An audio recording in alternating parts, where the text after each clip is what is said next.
have, can you repeat please?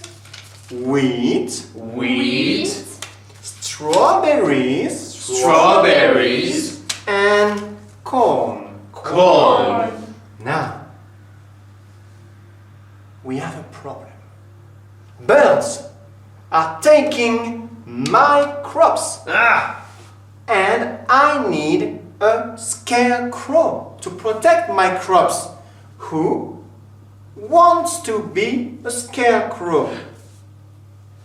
Yeah. I want to be a scarecrow. It's okay? Can you see? No. Good. Now, you two are the birds. And you want to take the crops from the field. You must not be touched by a scarecrow. And when you want to take a card, you say, I'm taking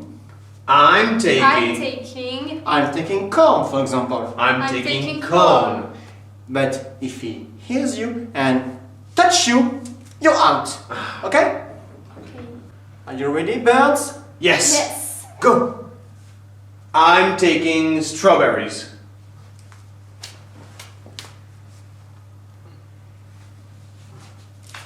Yes.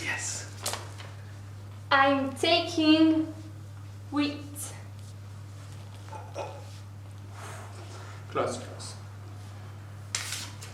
Ooh. I'm taking corn. You're out. Good job. Okay, Yann, good job. Good scarecrow. Okay, you can remove the frame for it. Now, in a big class, you can have real big circle around the scarecrow. Kids can be standing up, walking around. Do it as big as you can. Thank you. Bye.